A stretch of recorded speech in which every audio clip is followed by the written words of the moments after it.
Anyway, let's talk about the federal government and how much they are flexing now, there was a major drop in the number of migrant crossings. Migrants over the weekend. President Biden's team says it's proof their policy is working. Chief White House correspondent Mary Bruce has the latest. Good morning, Mary. Good morning, George. Well, for now, the White House seems to have avoided that fear of a huge surge at the southern border. But throughout the hemisphere, desperate migrants are still on the move. And here in Washington, the political firestorm is just beginning.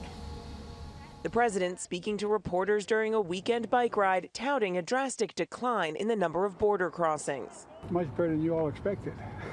They have gone down. My hope is they'll continue to go down, but we have a lot more work to do. The administration's crediting its new, tougher asylum policies. They had been bracing for a surge at the border after Title 42 expired last week. The pandemic-era policy meant to deter crossings. Instead, Border Patrol agents Saturday detained around 4,200 migrants, a drop of more than 2,000 from the day before. But an increase in apprehensions is still possible in the days and weeks ahead. Across the region, tens of thousands of migrants remain on the move, fleeing violence, political repression, and despair in their home countries, amid a sea of misinformation about Biden's changing policies. ABC's Will Carr. Bro, I'm not Alevi, bro. I'm not. Why do you keep asking? No. Manyak mısın oğlum? Allah Allah. Devamlı soru Alevi misin? Alevi misin? Alevi misin? Hayır değilim amına koyayım. Değilim.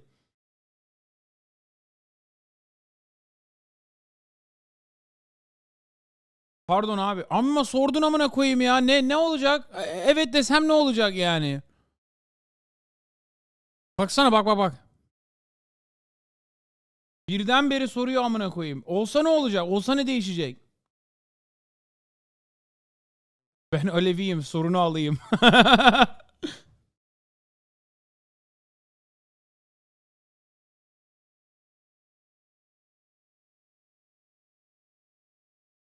Alevi is a different sect of Muslim in Turkey.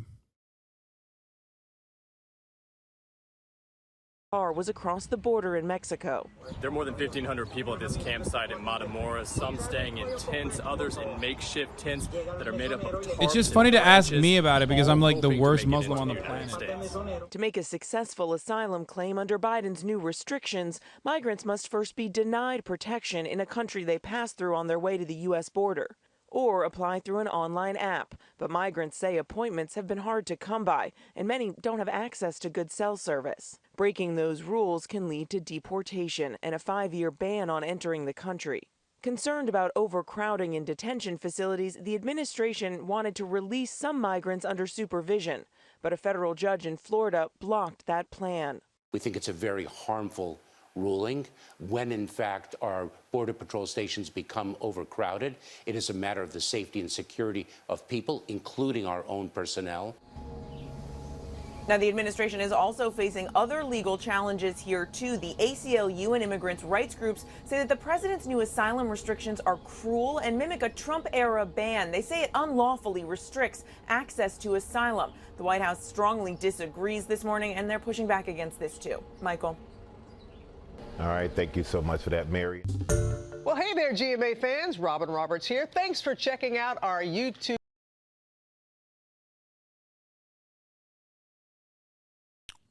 You're saying download the app when a majority of these people don't have a smartphone or don't have the service makes no sense? No.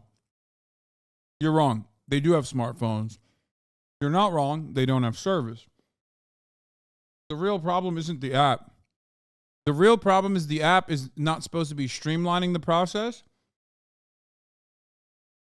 It's supposed to be dog shit on purpose, and only 10 people can fucking sign on every day. The app is literally just another bottleneck, deliberately designed to make it as hard as possible for people to like legally seek asylum. Because remember, what the news media is not covering here, what the news media is failing to cover here is that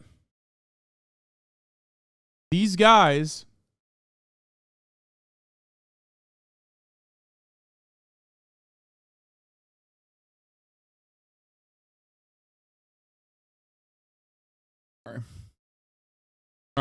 these guys are legal asylum seekers, okay? They are trying to seek asylum legally, okay? They have a right to seek asylum. They have a right to the legal process of seeking asylum. That's what the law is trying to change around that reality. The whole, like, you can only, you can't touch another country's soil before coming to America. All these laws are created against that prior law that we're talking about. Or rather, not talking about. Okay? So even in spite of how fucking awful asylum-seeking laws are, there is still a fucking legal right for these people to come and seek asylum in the United States of America.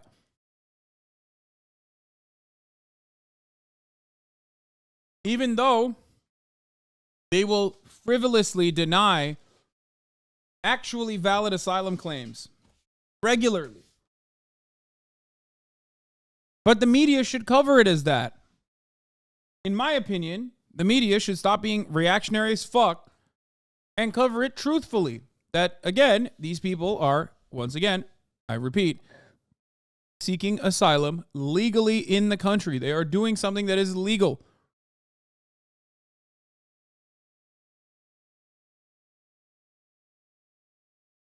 Okay? That's it. Secretary Mayorkas joins us now. So, Mr. Secretary, we're a couple days from the expiration of Title 42. What's your assessment of the situation at the border? It looks like the surge that you and many others had anticipated hasn't quite happened yet. John, good morning. In fact, over the past 2 days, the United States Border Patrol has seen an approximately 50% drop in the number of people encountered at our southern border as compared to the numbers earlier this week before Title 42 came to an end midnight on Thursday. So why is that?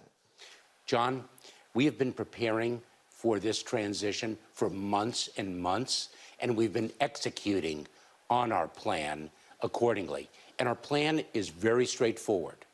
There is a safe, lawful, and orderly way to reach the United States and seek humanitarian relief. And that is through the lawful pathways that we have expanded under President Biden's leadership. And then there is a dangerous way to arrive at our southern border in the hands of ruthless smugglers. We have to incentivize the use of the lawful pathways and disincentivize placing people's lives in the hands of smugglers, and we are doing that. So you've said that you're going to impose penalties on those who cross the border illegally. How are you doing that, and is that happening yet? It certainly is. As a matter of fact, we've already removed thousands of people who have arrived at our southern border. We are enforcing our traditional immigration enforcement authorities under Title VIII of the United States Code. And we've also issued a rule that provides that if one arrives at the southern border without either accessing the lawful pathways we've made available to them or seeking relief in one of the countries through which they have traveled, then let's get back to this. Then they will have a higher threshold to meet to make a successful asylum claim. Well, you've said that they're going to be penalized. There'll be a 5-year ban for many of applying for asylum again. That is what the law provides. They could face criminal prosecution. Are we seeing that yet? I mean, have you imposed any of these 5-year bans yet? Have you started any criminal prosecution of those across illegally? Well, no. So the sequence is as follows. We have already removed thousands of people. If they try again, then they are met with the 5-year ban and potential criminal prosecution. Now, as you know, over the week, just late yesterday, we saw a Florida judge knock down your policy of releasing some of these migrants due to overcrowding without a court date, a court date to reappear. Are you complying with that ruling? We are. We have an obligation to comply with that ruling. We respectfully disagree with the judge. Nice. We think it's a very harmful ruling. When, in fact, our Border Patrol stations become overcrowded, it is a matter of the safety and security of people, including our own personnel, not just the vulnerable migrants, to be able to release them. And this is something that administration after administration has done. Do you have numbers? I mean, how many have been released without a mandated court date? So we released a number because of the surge that we experienced before Title 42 came to an end. Now, with the 50% drop in the number of encounters at our southern border, we are executing our consequence regime exactly as planned. Now, you said you respectfully disagree with the judge. The White House accused him of sabotaging your efforts to control the border. That was something we heard from the press secretary. He responded to that in his ruling quite harshly. This is Judge T. Kent Weatherall took issue with that characterization, and he said, quote, "This ignorant and dangerous rhetoric ignores the fact that the evidence presented in this case shows that the chaos that the president acknowledged has been going on at the southern border for a number of years is largely a problem of the defendants, the administration's own making. If it is sabotage for a federal court to tell the federal government it must comply with the law, then so be it." So what do you say to Judge Weatherall? We respectfully disagree with the judge's interpretation of the law, his characterization of our actions, and we intend to litigate the matter, and I defer to the Department of Justice in that regard. Well, you're also, of course, getting hit from the other side, those that are saying that you're being too harsh on the border, requiring that migrants seek asylum in a third country first, these penalties for those who cross illegally. The ACLU is suing to challenge that, and I want to read what one of the lead lawyers for the ACLU said. The Biden administration's new ban places vulnerable asylum seekers in grave danger and violates U.S. asylum laws. We've been down this road before with Trump.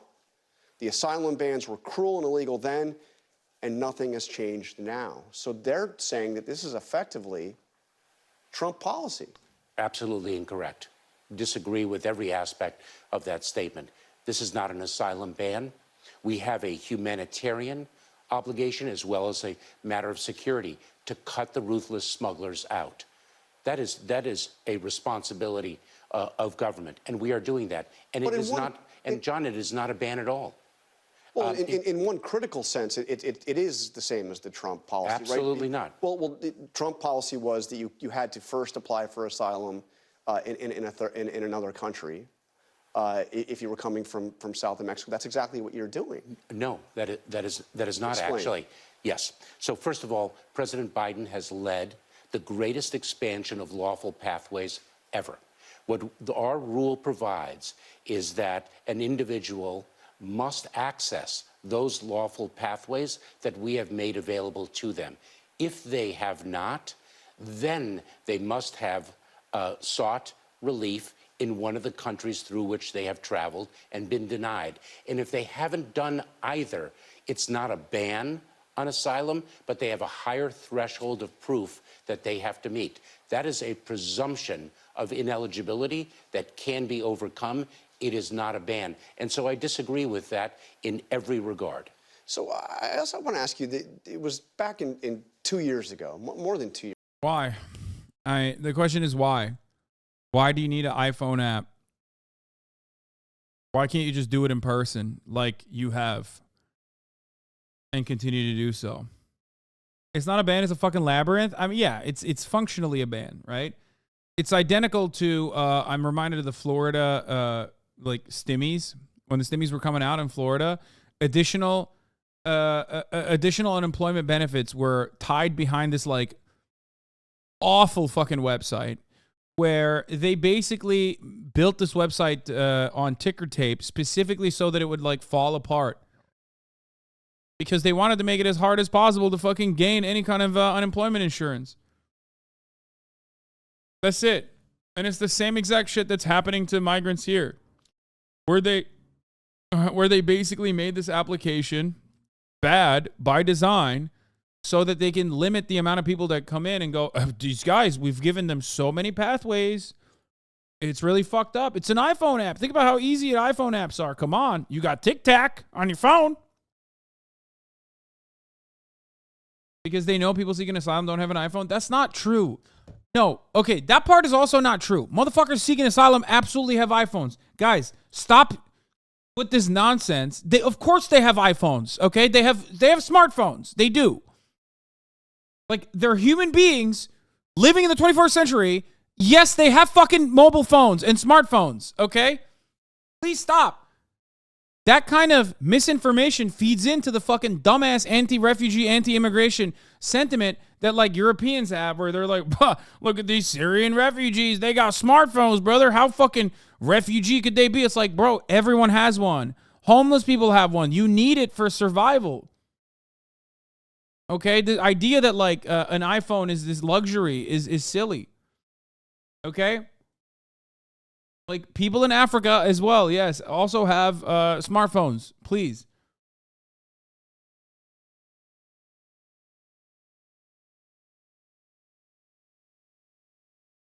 Everybody has some kind of fucking smartphone nowadays. Most people do. Like, what do you think? Like, people, still use like pigeons or some shit or smoke signals? Like, what's going on? How are you supposed to apply to jobs and shit? How are you supposed to survive? It's not just for your Uber Eats. You know what I mean? It's the best possible way to have like a computer, an affordable computer in your pocket. Okay. Years ago, that the president put Vice President Kamala Harris in playing a critical role in terms of trying to stop the flow of migrants across the border. Where has Vice President Harris been on this? Are you in regular contact with her? When was the last time you spoke to her? Vice President Harris reached out to me earlier this week. That effort is a years-long effort, and Vice President Harris has led the investment of more than $3 billion in the Northern Triangle countries of Guatemala, Honduras, and El Salvador. So, I mean, it's years long, but it's already been going on. I mean, she was more than 2 years ago she got this responsibility. Absolutely. That effort began in the Obama-Biden administration.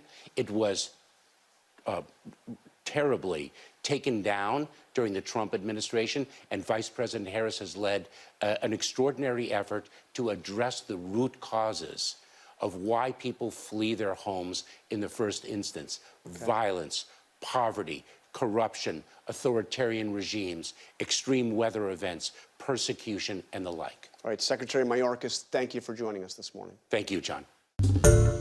Hi, everyone. George Stephanopoulos here. Thanks for checking.